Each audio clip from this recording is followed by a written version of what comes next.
sa mapa sa nasod sa Israel, no, kanang gitawag na to Holy Land, atong makita nga dunay duha ka dagat.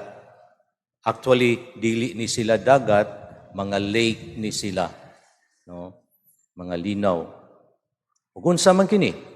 Na ang Sea of Galilee o ang Dead Sea. Duha ni sila. Kalinaw.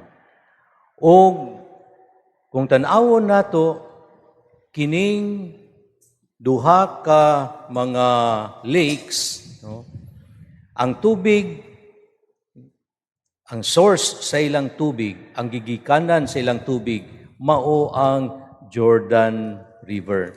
No? So ang Jordan River mo'y naghatag kanila, nagsupply kanila og tubig. No? Apan bisan tuod nga usara ang inuntag tinubdan, gigikanan sa ilang tubig. Kung tan-awon nato ang duha ka linaw, ang Sea of Galilee o ang Dead Sea, lahi sila. Dunay dakong diferensya. Unsa man kining maong diferensya? Una sa tanan, ang Sea of Galilee puno sa kinabuhi. Daghan kaayong matang sa isda ang nagpuyo sa maong linaw. Apan kung tan-awon nato ang Dead Sea, wala, patay. Mo bitaw nang nganlag dead. No, patay. Walay inuntang mga mananap, walay mga isda nga mabuhi. Mangutana kita nganuman nga parihas raman ang ilang source sa tubig. Ang diferensya mga kaigsuunan mao kini.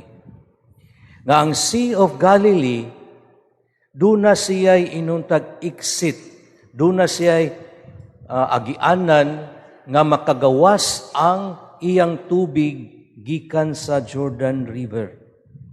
Sa ato pa, ang tubig mo agas lang, mo flow. No? Mauna nga inuntag, buhi ang maong lawak, ang maong lake. Apan, ang Dead Sea, walay exit ang tubig. Dili makagawas ang tubig. So, magpundo lang ang tubig diha sa maong lake.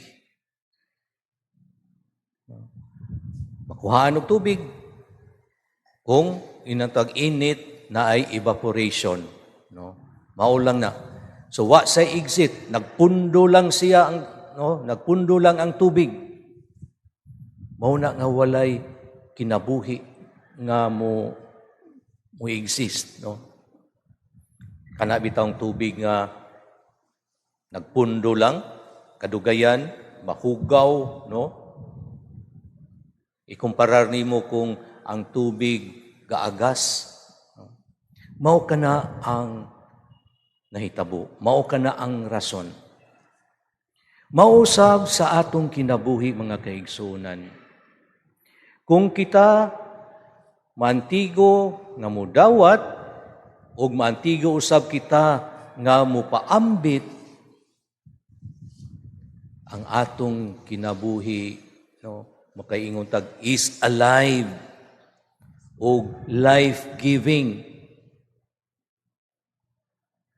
Makahatag usab kita kinabuhi kung maantigo kitang muhatag, kung maantigo kitang mo paambit. Kung unsa ang atong nadawat. Apan kung kita sige lagdawat, unya dili ta mo paambit, mahimutag inuntag stagnant o inuntang mahimot kitang inuntag walay pulos, no? Patay ta. Mao kana ang kamatuoran sa kinabuhi. Mga kaigsunan ko dyan ni Kristo, sa atong ebanghelyo karon atong nakita nga si Jesus sa iyang pagkakita sa mga tao, gibati siya kaluoy. tungod kay sama sila sa mga karnero nga walay magbalantay. Mauna nga ningon siya, pag-ampo kamo, no? Nga ang tag-iya sa mga karnero magpadala og mga magbalantay. Og diha-diha iyang gihatagan ang iyang mga tinun-an sa misyon, no? Sa pagsangyaw sa maayong balita. O sa iyang pagpadala kanila pagsangyaw sa maayong balita, gihatagan niya ang iyang mga tinun-an o gahom. Gahom sa pag-ayo sa mga masakiton, gahom sa paghingilin sa mga dautan nga espiritu. O napagyud siya gitugon kanila. Miingon siya, nakadawat kamo nga walay bayad, busa panghatag kamo nga walay pangayog bayad. Mga kaigsunan ko ni Kristo, kitang mga Kristiyanos, kitang tanan, gitawag sa Ginoo. O ang pagtawag, gitawag ni natog bukasyon. Sa simbahan, dunay inuntag tulo ka matang sa bukasyon, duha ka matang sa tawag sa Ginoo kanato. Ang bukasyon sa pagkapari, ang bukasyon sa kinabuhing minyo, o ang bukasyon sa gitawag natog single blessedness. Kanang mga tao nga dili buot maminyo, gusto lang sila nga magpabilin nga mag-inusara. Mao kini ang tulo ka bukasyon. Apan bisan tuod sila tulo, ang tanan, kitang tanan, mapari ka, maminyo ka, or wa ka maminyo, ihatagan kita ni Jesus og misyon, pagsangyaw sa maayong balita. Gani, sa atong pagdawat sa sakramento sa bunyag, miambit kita sa katungdanan ni Jesus sa iyang pagkapari. Kung saan katungdanan, pagsangyaw sa maayong balita. Mao na nga, bisag dili mo pari, minyo mo o dili minyo, no? Doon na kamoy obligasyon, doon na kamoy inuntang katungod sa pagsangyaw sa maayong balita, sumala sa inyong estado sa kinabuhi, sumala sa inyong bukasyon.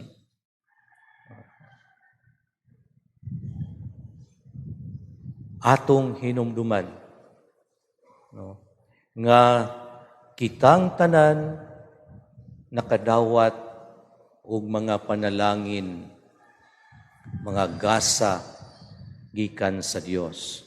Dili lang kay espirituhanon nga mga panalangin, kung dili mga material nga mga panalangin.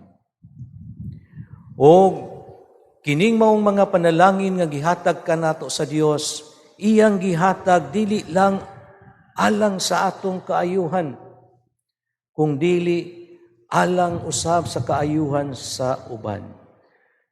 Ihatagan kita sa Dios niining maong mga panalangin, niining maong mga gasa, aron ato kining ipaambit ngadto sa uban.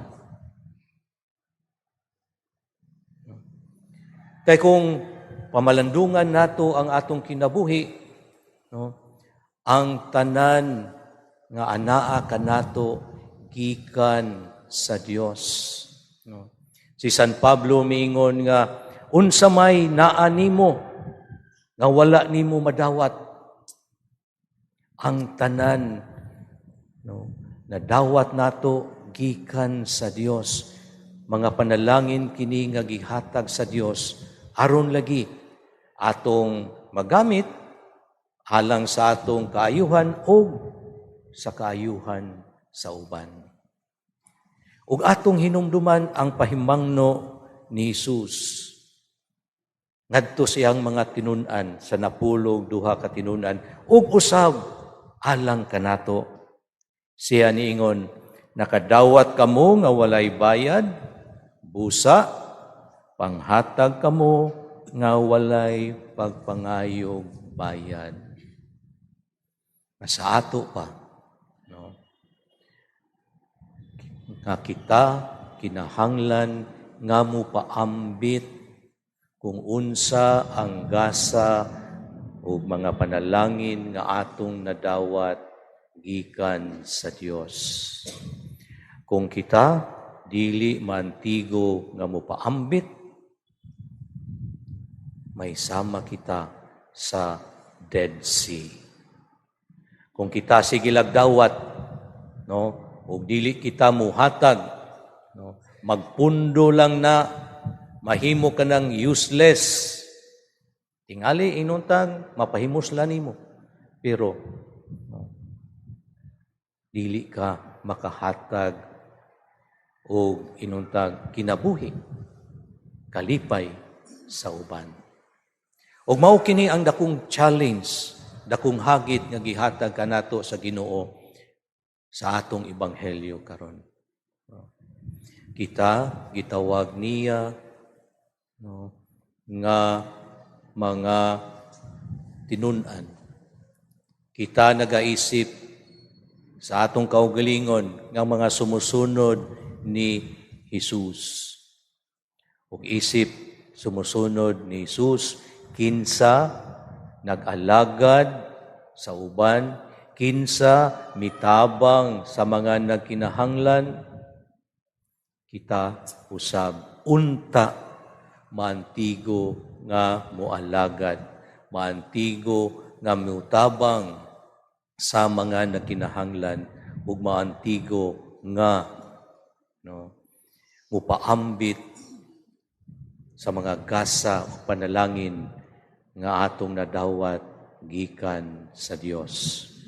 Kay pinaagi lamang niini ang atong kinabuhi mahimong inuntag alive, no, ug life-giving. O sa ingon, sa katapusan sa adlaw, sa katapusan sa kalibutan, kita mabuhi uban ni Kristo. Kita mabanhaw uban kaniya, o kita makaambit sa kalipay nga walay katapusan dito sa gingharian sa langit.